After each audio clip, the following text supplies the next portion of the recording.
Hi guys, welcome back to my YouTube channel Vlogs of Trish. இன்னும் யாரெல்லாம் நம்ம channel subscribe பண்ணாமல் பார்க்குறீங்களோ subscribe பண்ணிட்டு அதுக்கப்புறமா வீடியோ கண்டினியூ பண்ணுங்க. நாங்கள் என் சேனலில் வீடியோ போட்டு ரொம்ப நாள் ஆச்சு, கிட்டத்தட்ட ஒரு 2 months ஆகிக்கொண்டு நினைக்கிறேன். லாங் வீடியோ போட்டு ஷார்ட் வீடியோ போட்டுன்னு பார்க்குறேன். நான் இன்றைக்கி குக்கிங் வீடியோ போடுறேன். ஆல்ரெடி நீங்கள் தமிழில் பார்த்து போய் என்ன செய்கிறேன்ட்டு. ஆமாம், தொண்டைக்காய் பொரியல் செய்கிறோம் நம்ம இன்றைக்கி. நேற்று எங்கள் மம்மி செஞ்சுருந்து எனக்கு ரொம்பவே பிடிச்சிருந்துச்சி டேஸ்ட். அதனால இன்றைக்கி செய்யுமா திப்பியோன்னு சொல்லிட்டு சொன்னேன். நான் சரி எல்லாம் கட் பண்ணி வை, நான் வேலை முடிச்சிட்டு வந்து செய்கிறேன்னு சொல்லிட்டு சொல்லிக்கிறேன். பார்க்கலாம் அவங்க செய்கிறாங்களா இல்லை அவங்க சொல்லி கொடுத்தா நான் செய்கிறேன், நான் பார்க்கலாம். ஓகே. அண்ட் இது வரைக்கும் என் சேனலுக்கு டோட்டலாக 20 சப்ஸ்கிரைபர் ஆகிக்கிறாங்க. அவங்க எல்லாத்துக்குமே ரொம்ப தேங்க்ஸ் எனக்கு சப்ஸ்கிரைப் பண்ணதுக்கு. இந்த மாதிரி என்னை சப்போர்ட் பண்ணிட்டு இருந்தோம்.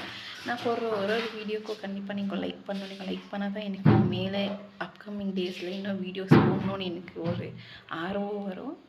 சப்போர்ட் பண்ணுங்க, நீங்கள் சப்போர்ட் பண்ணுவீங்கன்ற நம்பிக்கையில் தான் நான் யூடியூப் சேனல் ஸ்டார்ட் பண்ணிக்கிறேன். இப்போ தான் ஸ்டார்டிங் நான் கொஞ்சம் கற்றுக்கிறேன். நான் வீடியோஸில் நான் எல்லாம் மிஸ்டேக் பண்ணியிருந்தேன், நான் நீங்கள் எனக்கு கமெண்ட்டில் சொல்லுங்கள், அதை நான் திருத்திக்கிறேன்.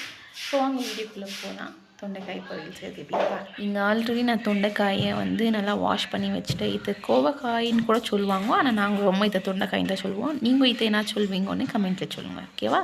இப்போ வாஷ் பண்ணி வச்சுக்கிறேன் நான். இப்போ அது கட் பண்ணால் தொண்டைக்காய் அண்ட் 2 மீடியம் சைஸ் ஆனியன் எடுத்துக்கிறேன் நான். இப்போ இதை கட் பண்ணுறேன். ஒரு தொண்டைக்காயில் இந்த மாதிரி 6 பீஸ் வர மாதிரி நான் கட் பண்ணிக்கிறேன். இந்த மாதிரி எல்லாத்தையும் கட் பண்ணிக்கலாம். ரைஸ் எல்லாம் கட் பண்ணிச்சு. ஃபஸ்ட்டு கட் பண்ணி நம்ம வாஷ் பண்ணிட்டு கட் பண்ணிட்டோம். கட் பண்ணதுக்கப்புறமா உப்பு போட்டு வாஷ் பண்ணுவோம். ஓகே, இவ்வளோ தெரியுதா? இவ்வளோ எடுத்துக்கிறேன்.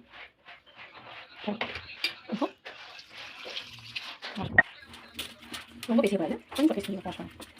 2 டைம்ஸ் வாஷ் பண்ணுவோம். நல்லா கட் பண்ணி அதை உப்பு போட்டு வாஷ் பண்ணியாச்சு. இந்த பக்கம் ஆனியனு நல்லா குட்டியாக சாப் பண்ணி வச்சுக்கிறேன். நானும் எங்கள் மம்மி டிஸ்கஸ் பண்ணதுக்கப்புறமா எங்கள் மம்மி இல்லை நீயே செய்யி, நான் உனக்கு சொல்லித்தரேன்னு சொன்னாங்க. நான் செய்வேன், வந்து பாருங்க நான் எப்படி செய்கிறேன். ஆக்சுவலாக நான் குக்கிங் ரொம்ப நல்லாவே செய்வேன். அப்கமிங் வீடியோஸில் நான் செய்கிற குக்கிங்கை வீடியோவாக போடலான்னு இருக்கிறேன். நீங்கள் எனக்கு சப்போர்ட் பண்ணுங்கள். உங்களுக்கு நான் தொண்டைக்காய் அப்புறமேட்டுக்கு வெங்காயம் மட்டும் தான் காமிச்சேன் இல்லையா? மம்மி அதுக்கப்புறமா பூண்டு காஞ்ச மிளகா போட சொன்னாங்க. வீடியோ எடுத்துகிட்டு போய் சொன்னாங்க, அதனால் காமிக்க முடியும். சரி காமிச்சிடலாமேன்ட்டு. பூண்டு நான் ஒரு முழு பூண்டு எடுத்து அதை நல்லா தோலை வச்சுட்டு கல் வரும் இல்லையா, அதில் நசுக்கி வச்சுக்கிறேன். 2 காஞ்ச மிளகா எடுத்து அது உள்ள விதெல்லாம் எடுத்துகிட்டு அதை 4 கட் பண்ணி வச்சுக்கிறேன். காஞ்ச மிளகாவும் சரி பச்சை மிளகாவும் சரி விதை எடுத்துட்டு யூஸ் பண்ணுங்க, இல்லைன்னா அது ஸ்டோன் ஃபார்ம் ஆகிறதுக்கு இதாகும், ஸ்டோன் ஃபார்ம் ஆகும். ஃபஸ்ட்டு நான் ஸ்டவ் ஆன் பண்ணி கடாய் வச்சுட்டு 4 டேபிள் ஸ்பூன் ஆயில் ஊற்றிக்கிறேன். அந்த ஆயில் சூடாக இருந்தோமே நம்ம ஆல்மோஸ்ட் சூடாகிடுச்சு, ஆயில் போட்டுடலாம்.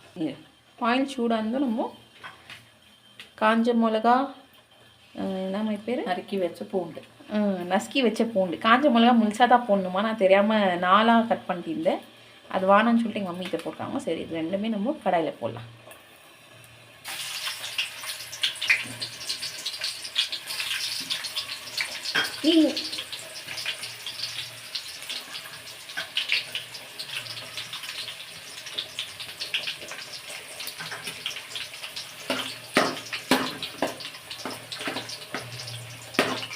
ரொம்ப ஃப்ரை ஆகக்கூடாது இல்லை பாருங்க. அப்புறம் ஆனியன்,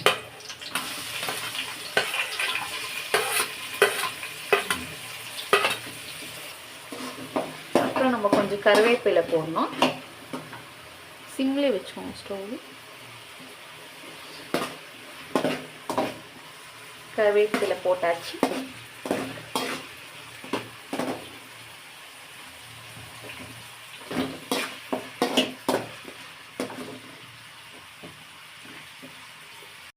இப்போ கொஞ்சம் ஃப்ரை ஆகிடுச்சு வெங்காயம். கொஞ்சம் ஃப்ரை ஆகும்போது கொஞ்சம் மஞ்சள் தூள் போட்டுக்கணும்.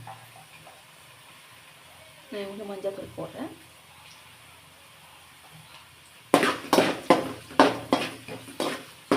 ஒரு அளவுக்கு அது கொஞ்சம் இன்னும் கொஞ்சம் ஃப்ரை ஆகும். ஃப்ரை ஆன பிறகு நம்ம காய் போடலாம். இப்போ நல்லா ஃப்ரை ஆகிடுச்சு வெங்காயம். தொண்டைக்காய் போட்டுக்கலாம், வாஷ் பண்ணி வச்சுருந்தேன்.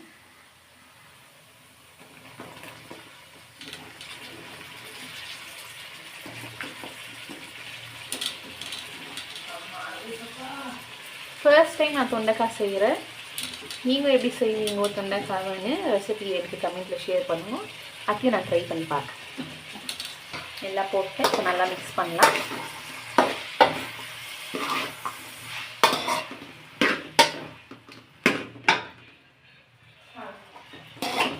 கொஞ்சம் உப்பு போடணும். நம்ம இதில் உப்பு போட்டால் அதிலே தண்ணி விடும், கொஞ்சம் சீக்கிரமாக வேகும் காய்.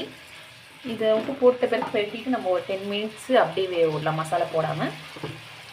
கொஞ்சமாக உப்பு போட்டுக்கோங்க, ஏன்னா மசாலா போட்டதுக்கப்புறம் மறுபடியும் உப்பு நம்ம போடணும்.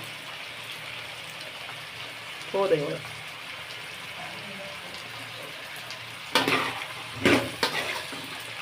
அதுலேயே தண்ணி விடும். நீங்கள் ஆனியன் ஃப்ரை பண்ணும்போது கூட உப்பு போடலாம், சீக்கிரமாக ஆனியன் வெந்துடும். இதுலேயே கொஞ்சம் நேரம் தண்ணி விட்டு அது தண்ணியிலேயே அது வேகணும். ஒரு 10 மினிட்ஸ் இது அப்படியே விடலாம். வெட்டிக்கினே இருக்கும், இல்லை கட்டி அடி. 10 மினிட்ஸ் ஆகிடுச்சு. இப்போ கொஞ்சம் வெந்து தெரியுது. இப்போ மசாலா போடலாம். ஸ்லோவில் வச்சுக்கோங்க ஸ்டவ்வு. இதில் வந்து மிளகாத்தூள், பெப்பர் பவுடர், தனியாத்தூள், அப்புறம் கரம் மசாலா வச்சுக்கிறேன் நான். காரம் கொஞ்சம் ஜாஸ்தி போட்டுக்கோங்க, ஏன்னா இது தொண்டைக்காய் கொஞ்சம் கோல்டு இல்லையா, அதனால கரம் மசாலா இருந்தால் கரம் மசாலா போடலாம். அப்படி இல்லைன்னா உங்கள்கிட்ட மட்டன் மசாலா இருந்தால் கூட நீங்கள் போடலாம். நான் கரம் மசாலா போடுறேன்.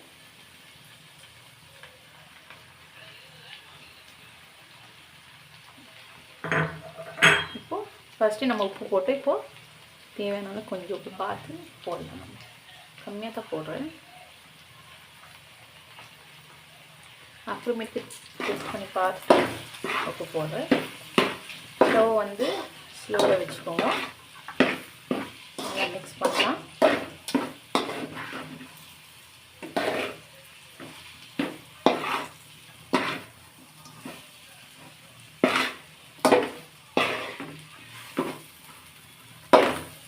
நல்லா ஃப்ளேவர் வருது, நம்ம வந்து வாசனை. ஆயில் ட்ரை ஆகும், ஆயில் வைக்கோங்க. மசாலாலாம் போட்டாச்சு. இப்போ ஒரு 5 மினிட்ஸ் அப்படியே விட்டுட்டு அந்த மசாலாவோட ரா ஸ்மெல்லாம் போய் காய் நல்லா வெந்துக்கணும். ஒரு 5 மினிட்ஸ் ஆகும். அதுக்கப்புறமா ஸ்டவ் ஆஃப் பண்ணலாம். காமிக்கிறேன். 10 to 15 மினிட்ஸ் ஆயிடுச்சு. தொண்டைக்காய் நல்லாவே ஃப்ரை ஆகிடுது. இப்போது ஸ்டவ் ஆஃப் பண்ணிடுவோம். தொண்டைக்காய் பொரியல் is ready to serve. Taste பண்ணி பார்க்கலாம்.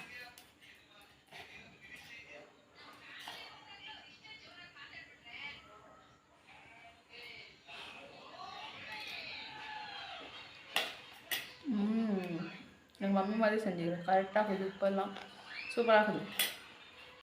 நிஜமாகவே ரொம்ப சூப்பராக வந்துச்சு ரெசிபி. நீங்களும் ட்ரை பண்ணி பார்த்துட்டு மறக்காமல் எப்படி இருந்துச்சுன்னு கமெண்ட்டில் ஷேர் பண்ணுங்கள். நீங்கள் தொண்டைக்காய் பொரியலை எப்படி செய்வீங்கன்னு சொல்லிட்டு ரெசிபி எனக்கு ஷேர் பண்ணுங்கள். நான் நெக்ஸ்ட் டைம் அதை ட்ரை பண்ணி பார்க்குறேன்.